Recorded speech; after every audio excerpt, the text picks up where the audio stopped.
Vamos a hablar del FC Barcelona y en este caso de su derrota ayer en Mónaco en su visita al Principado. Primera derrota en partido oficial del equipo de Hansi Flick esta temporada. Recordamos que lleva pleno en clave Liga Española, 5 de 5 partidos ganados. En este caso en su debut en Champions ha perdido frente al Mónaco, lo cual no deja de llamar la atención que fuese también contra el equipo que perdió en el Joan Gamper ese día goleado al inicio de temporada. Y bueno, hay que decir que ese partido de Joan Gamper ya parecía olvidado, porque FC Barcelona es uno de los equipos más en forma de Europa. Y había ganas de ver al Barça en el debut en esta Champions, donde el equipo claramente opta a estar entre los 8 mejores, o entre los 8 que más arriba queden en la liguilla. Algo que tras este resultado, evidentemente, se le ha complicado mucho, porque le quedan partidos complicados y ya ha empezado perdiendo. Hay que decir que es un análisis de partido, no diré complicado, pero sí que diré, bueno, en un contexto distinto, porque al final el partido lo tenemos que explicar desde esa expulsión a Eric García en el minuto 8 de partido.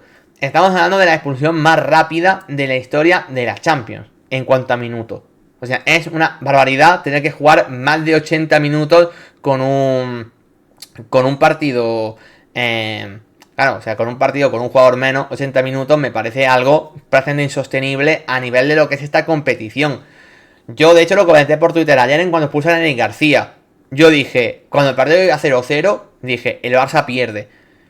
Y lo pensé honestamente, porque es un equipo que para entender por qué el FC Barcelona ha empezado tan bien esta temporada, hay que entender que es un equipo que desde lo físico ha mejorado mucho, pero sobre todo ha mejorado desde la presión y la intensidad.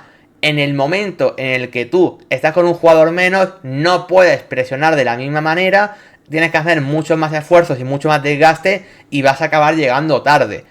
Y creo que el FC Barcelona eso ayer, tras la expulsión, no lo supo entender.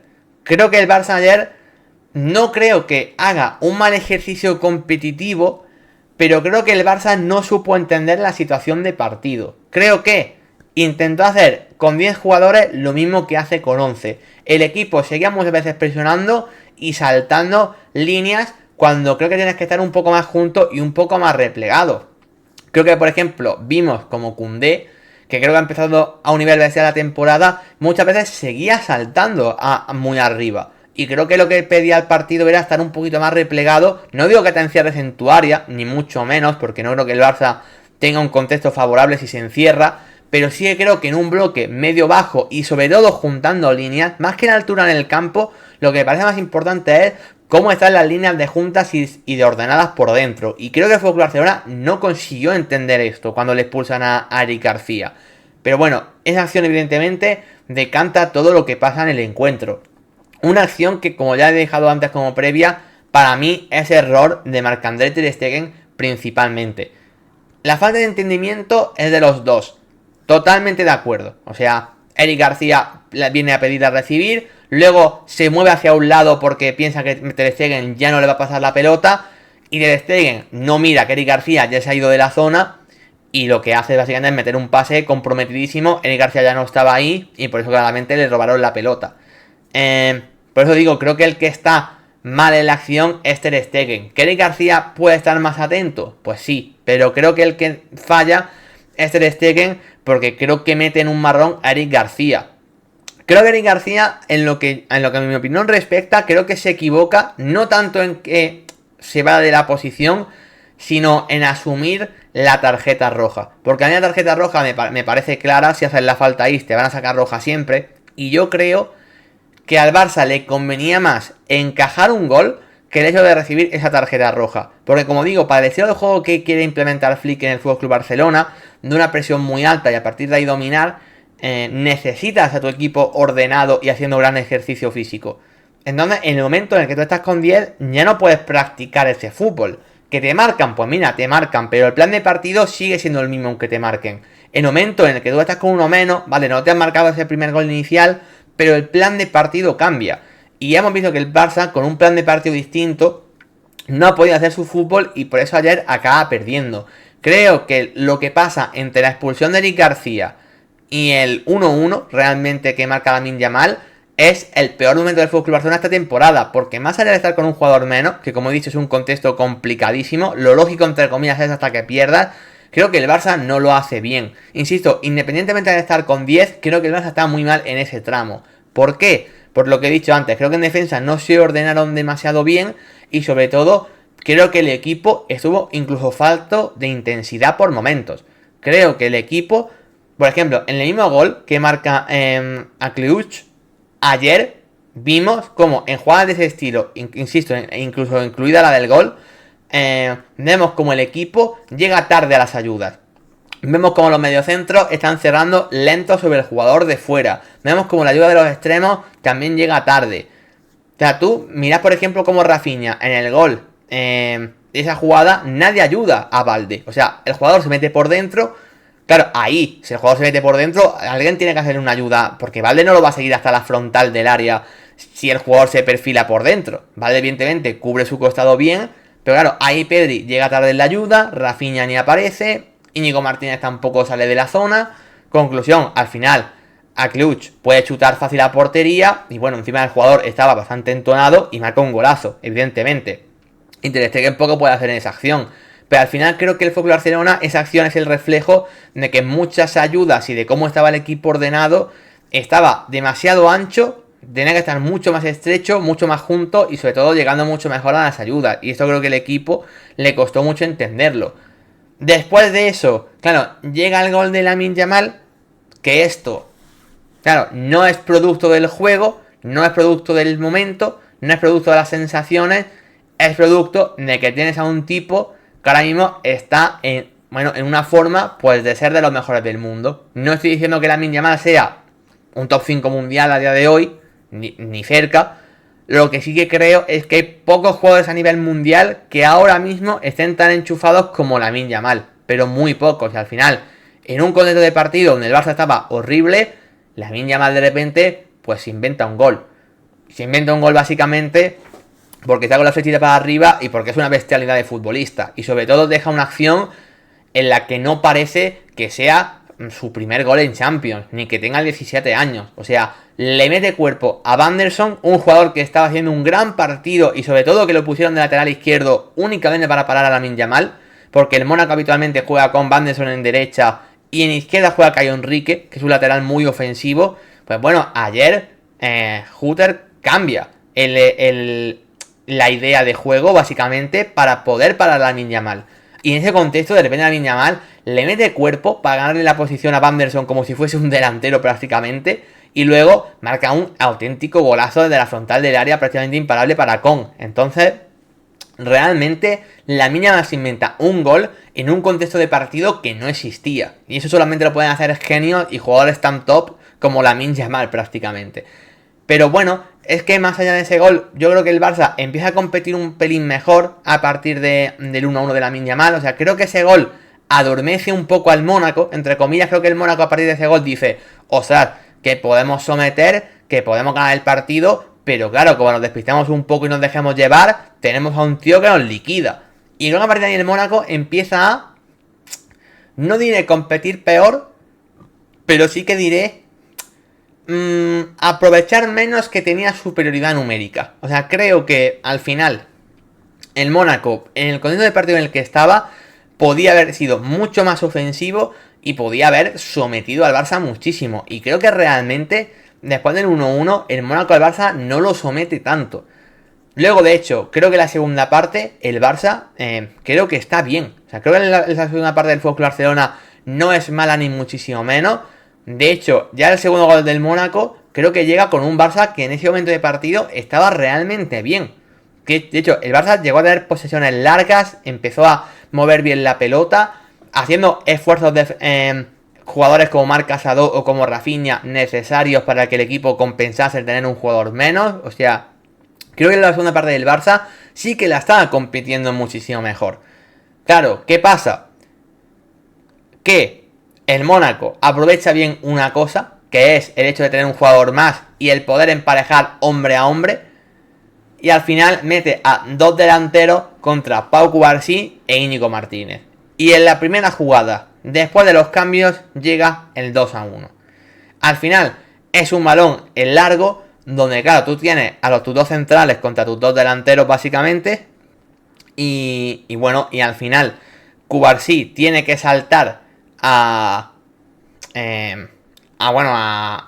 creo que era a por Balogun, si no me equivoco, ¿no? O sea, Balogun atrae a Cubarsí, Cubarsí le sigue, que es lo que tiene que hacer. Al final el balón no va para él.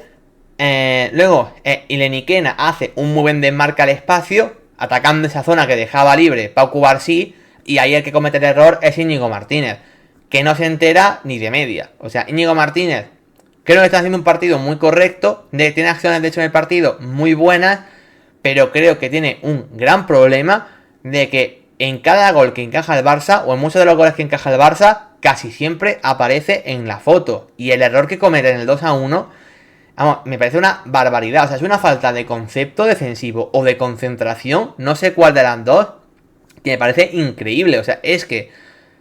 O sea, Cubarsí abandona su zona para perseguir al delantero centro, para que no pueda girarse cómodo. O sea, Cubarsí lo hace bien. Y de repente, Íñigo Martínez, que ve que el otro delantero está cogiendo ese espacio, está tirando esa diagonal. O sea, una jugada muy básica en el fútbol, que es un delantero atrae y otro rompe el espacio. O sea, muchos equipos que juegan con dos puntas casi siempre hacen esto. O sea, un jugador que atraiga y otro que rompa. Y eso, Íñigo Martínez, que no lo pueda ver, un jugador de la dimensión y de la experiencia de Íñigo Martínez, a mí la verdad es que me costó entenderlo. Es que, o al menos, y no intenta tirar el fuera de juego, porque se queda clavado. Es que si al menos intentas tirar el fuera de juego y te sale mal, pues bueno, todavía, bueno, lo puedo entender. Pero es que simplemente se queda clavado y ya cuando quiere reaccionar es demasiado tarde. Y de Niquena va solo contra Ter Stegen y este fusila al portero alemán. Por cierto, Ter Stegen estuvo muy mal en el partido y puedo entender ciertas críticas que está teniendo, pero creo que se está siendo un poco injusto con su figura, ¿eh? Y luego ahora hablaré después de ello, pero yo no le echo demasiada culpa en ese gol del 2-1. Así que bueno, al final creo que ese gol acaba matando al Barça de forma definitiva, porque el equipo ya estaba muy, muy cansado y luego ya los cambios del Barça para intentar remontar un poco la situación. Es que, ¿qué queréis que os diga? Es que me parece... que demuestran la realidad del club ahora mismo, más allá de que a nivel de juego y lo que está consiguiendo Flick esté muy bien, pero los cambios del Barça demuestran cuál es la realidad del equipo. Antes de continuar, por aquí se pasa Salva García que me dice: te tengo de fondo mientras friego los platos.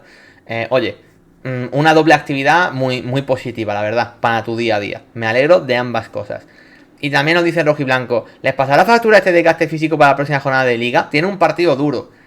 Pues luego le remonté eso, la verdad, rojiblanco, porque tiene un partido complicado en la cerámica y el cansancio que ha tenido que asumir muchos jugadores en este partido me parece algo a tener bastante en cuenta, ¿eh? Luego lo comentaremos, pero a mí realmente me deja alguna duda, ¿eh? Me deja alguna duda el Barça de cara a este fin de semana, no por sensaciones, porque creo que, como he dicho al principio, esa derrota viene muy marcada por la expulsión, entonces es un contexto tan distinto a lo que el Barça se va a encontrar habitualmente y a nivel general que me parece erróneo decir que el Barça ya está mal por perder este partido o que se corta la dinámica.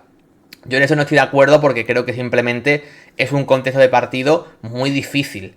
Pero sí que es verdad que el cansancio físico puede hacer mella a lo que se venga por delante. Y una cosa que le está pasando al FC Barcelona, y que tú ya lees a mucho culé por redes y lo están diciendo, es que el equipo en Liga está compitiendo muy bien, las sensaciones son casi inmejorables, pero el 11 titular es casi siempre el mismo, más que nada porque no hay mucho de dónde tirar. O sea, el 11 es el que es porque la plantilla es corta y es una plantilla corta que encima tiene a 4 o 5 jugadores importantes lesionados. Entonces, tú juntas plantilla de 20-21 jugadores a 4 o 5 lesionados, pues se te queda lo que se te queda, que es que miréis ayer el banquillo del FC Barcelona, que es lo que estaba comentando. Entra Ferran Torres, que digamos que sí que es el jugador que es parte de la rotación o un suplente de cierta garantía. Yo sé que lo de cierta garantía se puede poner entrecomillado, pero bueno, creo que Ferran Torres sí lo tenemos en cuenta como un jugador que en un contexto normal te entra desde el banquillo, pero el resto de los cambios son Sergi Domínguez, chico del B, que había jugado unos minutos en Liga solo y que estuvo muy mal. Gerard Martín, que este sí que ha jugado un poco más en Liga este año, pero es otro chico del B, suplente de Valde porque no hay otro. Y la verdad es que no pudo entrar peor al partido. O sea, si Sergi Domínguez estuvo mal, Gerard Martín eran sudores fríos. Pablo Torre, que este año, bueno, tuvo una buena pretemporada, pero realmente está teniendo muy poca participación y entra en un contexto que realmente era muy difícil brillar, y sobre todo es un chico que al final viene de jugar en el Girona siendo una pieza muy pero que muy secundaria. O sea, creo que es un jugador que está lejos del nivel exigible para Champions. Y luego un Ansu Fati, bueno, que entra ayer después de mucho tiempo, que acaba de volver de una lesión, pero que ni está ni se le espera, me refiero. Lo de Ansu Fati ayer es que no lo podemos pasar más por alto porque es que literalmente es que es sin importancia. Entonces, ves la gente que te entra literalmente en el Mónaco y dices, pero si es que parece que tenga mejor banquillo. O sea, en el Mónaco ayer saca Golovin, que no es titular porque, bueno, el Mónaco de inicio saca un doble pivote más físico con Camara y con Zakaria, pero literalmente Golovin es un jugador que es titular en el equipo y es un jugador que tiene cierto talento. Te saca dos puntas agresivos, fuertes, que al espacio de gran peligro, y de hecho, tanto Balogun como Ileniquena fueron importantes. Y luego Caio Henrique, que es un lateral izquierdo internacional con Brasil, titular de los mejores laterales de la liga francesa en los últimos años. Claro, y te lo saca todo esto del banquillo. O sea, ¿cómo puede ser que el Mónaco tenga más piezas útiles y mejores que el Barça en el banquillo? Creo que es que eso ya te dice muchas cosas de que el Barça, claro, el plan de Flick con el plan A, claro, pues vamos, funciona de maravilla y así le va al equipo en liga, intratable. Pero claro, cuando necesitas otra cosa, ya sea por cansancio, ya sea por lesiones, ya sea, pues bueno, el contexto de ayer porque se te lesiona Eric García, pues claro, no tienes de dónde tirar. Hasta el punto que el Barça, a pesar de estar con 10, el primer cambio lo hace Flick en el 80. O sea, en el 80 saca a Ferran, a Gerard Martín y a Sergi Domínguez. ¿Por qué? Porque lo que tienes en el banquillo es de un nivel tan bajo respecto a lo que tienes en el 11, que ya pueden estar cojos y medio muertos físicamente los del equipo titular, que al final sabes que si tienes alguna opción de ganar es con los del equipo titular, no con los del banquillo. Creo que Flick ya saca el banquillo un poco diciendo, mira, los titulares están tiesos, están muertos, voy a rotar un poco, porque total, como ya vamos perdiendo, pues mira, por probar algo, pero creo que él mismo no está convencido de lo que tiene. O sea, creo que el Barça, si remonta ya el partido con Ansu, Ferran, Palo Torre, Sergi Domínguez y Gerard Martín, creo realmente que es algo ya, vamos, o sea, es histórico, honestamente. Así que a mí no me sorprende la derrota del Barça, ni mucho menos a partir de la expulsión de Eric García. Como he dicho, lo comenté por Twitter y yo me esperaba que el Barça pinchase en ese contexto de partido de estar con uno menos, con todo un equipo complicado, contexto Champions y demás. Más allá de esto, cosas que me gustaron más o menos del partido, principalmente en clave Fútbol Club Barcelona. No vamos a empezar hablando sobre las figuras de Ter Stegen, porque como he dicho, creo que en esa tarjeta roja de García, para mí el que se equivoca claramente es Marc-André Ter Stegen. O sea, creo que la culpa es 98% suya. Se ha criticado mucho su figura en base al partido de ayer y haciendo ya una reflexión un tanto general. Y yo también creo, honestamente, que se está exagerando mucho con su rendimiento. Y eso con Salva yo, por ejemplo, lo he debatido alguna vez. Y creo que Marc-André Ter Stegen en rendimiento actual no está entre los 5 mejores porteros del mundo. En cuanto a rendimiento actual, creo que en un estado de forma normal, vamos, sí que lo está. Pero puedo comparar que el último año no lo ha estado. Pero más allá de eso, creo que se está poniendo... O sea, creo que se está sobre reaccionando a lo que pasa ayer con Marc-André Ter Stegen. O sea, creo, por ejemplo, que esa temporada en Liga, yo creo que Ter Stegen está algo mejor que el año pasado. Vea que el año pasado tiene una lesión que también le deja tiempo fuera y demás, pero creo que este año está mejor. Y yo, lo de que no suma puntos con sus paradas es algo que no compro nada. Lo leí ayer de mucha gente por Twitter, que además hubo gente del Barça que ayer me respondía por Twitter en base a según qué cosas, y criticaba la figura de Ter Stegen, diciendo que había que buscarle competencia seria. Llegaron a decir, no echarlo del Barça ni mucho menos, no que no pueda ser el portero titular, pero hay que buscarle competencia para que si sigue mal, pueda tener una alternativa óptima, no Iñaki Peña. Eso a mí me lo llegaron a decir ayer, y sobre todo diciendo que Ter Stegen, que su nivel era absolutamente bajísimo. Y es algo en lo que no estoy de acuerdo. Estoy de acuerdo que no te debería sumar, que no te estás sumando tanto como te debería sumar un portero del nivel de Ter Stegen este último año. Eso sí que me parece evidente. Pero yo no creo que esté parando tan poco como se está diciendo. O sea, para empezar, ayer te deja una mano brutal. El tema es que, claro, no se tiene tan en cuenta porque su partido en general es malo, porque al final, por culpa suya, el Barça pierde, porque comete el error del partido. Pero ayer, por ejemplo, dejó una mano que un portero que no te da puntos y que un portero que no está bien, no te la hace. Entonces, no puedo comprarlo de que Ter Stegen no está parando. Y luego, creo que se le critica el segundo gol. Y eso también, por ejemplo, lo escuché yo ayer en el programa de Pizarritas con Miguel Quintana y compañía. Ya sabéis que me encantan, los sigo desde hace mucho tiempo, pero no por ello tengo que estar de acuerdo con ellos en todo. Y creo que sobrereaccionaron una barbaridad a lo de Marc-André Ter Stegen. O sea, creo que Ter Stegen en el segundo gol, yo no le pido que pueda hacer mucho más. O sea, que el disparo de Ileniquena va al centro, sí, pero creo que Ter Stegen no toma una decisión errónea. Claro, creo que la vez errónea a largo plazo. Pero claro, porque tú ves que el jugador rival ha tirado al centro, ¿no? Claro, tira al centro y claro, tú dices, si Ter Stegen se hubiese quedado quieto y hubiese aguantado, se la para. Claro, eso lo dices ahora, pero Ter Stegen lo que hace es elegir un lado, pensando que el delantero rival va a elegir un lado, y el delantero rival finalmente lo que hace es no elegir un lado ni nada. Le mete un hostiazo a la pelota al centro, a donde vaya, a reventarle la mano al portero, y bueno, y acaba haciendo gol porque Ter Stegen se tira a un lado y no la puede parar. Pero a mí eso no me parece una decisión errónea per se. A mí me parece que tú ahí tienes opciones, puedes intentar aguantar, puedes intentar, yo qué sé, irte a un lado, puedes intentar achicarle, o sea, creo que tienes diferentes opciones, pero no creo que el hecho de tirarse a un lado intentando adivinar sea un error. O sea, por ejemplo, si él se queda en el centro y hace la estatua y el rival y el delantero rival la ajusta a un lado, ¿qué hubiésemos dicho? Ah, es que hace la estatua y no intenta ni pararla porque se queda en el centro. ¿No hubiésemos dicho eso también? Es que a mí me parece un argumento el hecho de que se tire a un lado para intentar predecir el disparo como si fuese un error de tener el segundo gol. Y yo eso no lo puedo comprar nada. Insisto, no intento justificar su partido, pero sí que creo que se está sobredimensionando para mal su rendimiento. O sea, a mí me parece que no es Thibaut Courtois, no está ni cerca de Thibaut Courtois, no hay portero que esté cerca de Thibaut Courtois ahora mismo, más allá de David Raya, que está en un inicio de temporada estratosférico, pero es que yo creo que no sé. Yo no veo a Ter Stegen tan mal como se está vendiendo. Aquí Raúl lo compara con lo de Gazzaniga, por ejemplo.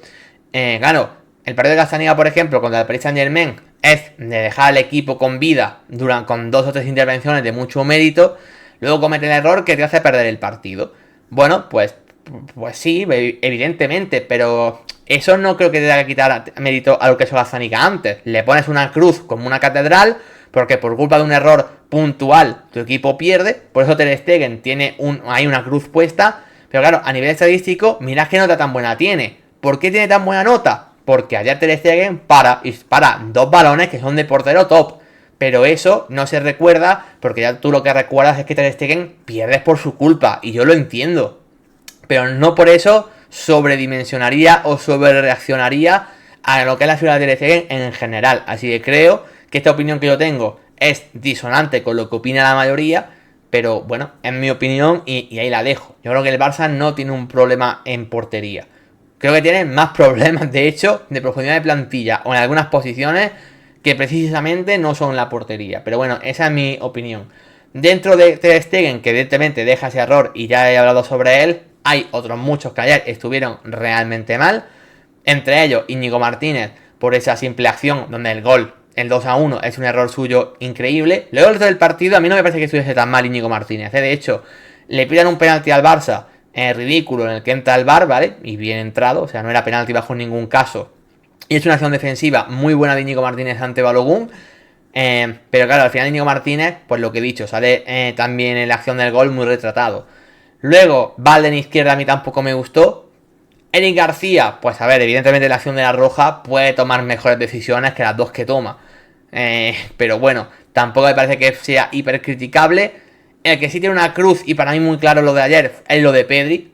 O sea, creo que Pedri ha empezado la temporada muy bien, pero la primera parte que hace es difícil de explicar. Porque creo que en la segunda luego mejora mucho, ¿eh? O sea, luego el equipo en general mejora y Pedri con el equipo. Pero la primera parte de Pedri es difícil de explicar. O sea, creo que Pedri puede estar mejor físicamente, más lento, más rápido, más inspirado si quieres, pero es difícil de entender que el Pedri que estamos viendo en estas primeras jornadas de liga lo veamos ayer con la primera parte que hace. O sea, no es que Pedri le superasen porque a nivel físico los del Mónaco le pasaban como aviones. Es que Pedri, vamos, tenía pase y no daba la opción correcta, fallaba pases fáciles, controles también sencillos se le iban. Insisto, sobre todo la toma de decisiones fue horrible y luego sobre todo intentó hacer ciertos regates en zona de peligro que era como, pero Pedri, ¿por qué? O sea, creo que la primera parte de Pedri es quizá el peor partido que le he visto a Pedri, y fijaos lo que os estoy diciendo. Luego la segunda sí que es verdad que está mejor, pero claro, Pedri ayer en cuanto expulsan a Eric García lo ponen en el doble pivote con Casado. Y claro, eran el día y la noche. O sea, la primera parte de Pedri es horrible, mientras que sin embargo Marc Casado, su segunda parte es un escándalo de partido. Entonces, bueno, pues el día y la noche en ese caso del centro del campo del FC Barcelona. Como he dicho, malo, hay mucho que sacar, los cambios también, porque ninguno entró bien. Lo más positivo, pues lo que acabo de comentar con Marc Casado. O sea, creo que Marc Casado sí que entra en la segunda parte diciendo, oye, vamos a empezar a estar más juntitos, ordenó al equipo, con balón lo vi bien y sobre todo en las ayudas es un jugador que no paró de recuperar balones y de ofrecerse siempre en la posición correcta. Y este sí que tomaba las decisiones correctamente en el día de ayer. Muy bien marcasador, la verdad era un jugador en el que yo no tenía demasiada esperanza tampoco. Y la verdad es que me está sorprendiendo para bien, su inicio de temporada. Y ayer, vaya, me parece el mejor del Barça de largo. También podemos elogiar a Lamine. Creo que el partido de Lamine a nivel general no es bueno. El tema es que, bueno, pues inventa un gol que mantiene al equipo con vida en el partido muchos minutos. Y corta la dinámica que tenía el Mónaco de que podía ir a por marcar el segundo, el tercero y el cuarto. Bueno, eso lo corta Lamine Yamal inventándose una jugada de la nada. Entonces, bueno, a Lamine Yamal hay que ponerlo de forma positiva simplemente por esto. Por repasar rápidamente del Mónaco cositas, la verdad. Los cambios del Mónaco sí que me gustaron bastante. O sea, Golovin ya desde el descanso entró bien. Tanto Irene Kena como Balogun me encantaron su entrada. Sobre todo la de Balogun creo que al equipo le dio mucho. O sea, en Bolo, dentro de ser un delantero fuerte y rápido, yo creo que Cubarsí e Íñigo Martínez lo contuvieron realmente bien. Cuando Balogun entró al partido, ya empezó a haber problemas. Más allá de que el Mónaco pasó a jugar con doble punta, y eso fue un cambio ganador para Hutter, también hay que decir que la entrada de ambos delanteros y con Balogun, sobre todo, sí que estuvieron mucho más acertados. Y luego, bueno, es que me gustaron bastante para los jugadores. Vanderson, más allá de la acción del gol contra Lamine Yamal, donde Lamine, pues bueno, pues claro, no es que se vaya de él, pero le gana la posición. Más allá de eso, su partido me parece positivo. Los de jugadores de banda, tanto con Benseguir como con Akliuch, me gustaron bastante. Sobre todo Akliuch, que es el jugador que marca el 1-0. Me parece que su primera parte es de una dimensión increíble. Son jugadores que yo personalmente no he visto tanto. O sea, sí que me suenan evidentemente. Además, son muy jóvenes los dos. Pero, vamos, su primera parte, o sea, me parece increíble. A lo mejor puedo ser incluso el MVP del partido. Para mí, Akliuch lo puede ser perfectamente por su primera parte. Y luego, bueno, Minamino también estuvo bien, Zakaria estuvo bien, Salisu, la verdad, a mí me gustó bastante, pero bueno, tampoco fue el partido que más exigido estuvo, la defensa del Mónaco, los centrales sobre todo. Bueno, creo que el Mónaco en general, a nivel individual, creo que estuvo bastante bien. Creo que sí que es verdad que a nivel colectivo pudo hacer más daño al Barça incluso. O sea, creo que podía haber tenido tramos de decir, oye, vamos a muerte con el segundo y a por más. Y es verdad que a lo mejor se quedaron un pelín cortos en ese sentido. Pero bueno, creo que el Mónaco demuestra ser un buen equipo. O sea, de hecho, me parece un equipo que competitivamente está bastante bien. Yo ya antes del propio partido ya dije que podía meter algún sustito en esta edición de la Champions. Pues bueno, ya ha pegado un sustito, no, un zarpazo en la primera jornada. Insisto, todo esto condicionado por la expulsión de Eric García y demás. Pero al final ahí está. Es una victoria que condiciona mucho la clasificación, porque sobre todo al FC Barcelona se le empieza a peligrar mucho el top 8. No tanto porque perder un partido te deje fuera, sino porque el calendario que tiene el FC Barcelona, hay que recordar que la siguiente jornada es en casa contra Young Boys, ahí no tanto, pero ya la siguiente es jugar contra el Bayern de Múnich. Sí que es verdad que en Barcelona, o sea, el Barça es local, pero es el Bayern, que es como básicamente ese rival que tienes que te destroza cada partido que juegas contra ellos. Entonces hay que ver qué tal está el Barça contra el Bayern, pero la clasificación para el top 8 se le acaba de complicar mucho con esta derrota.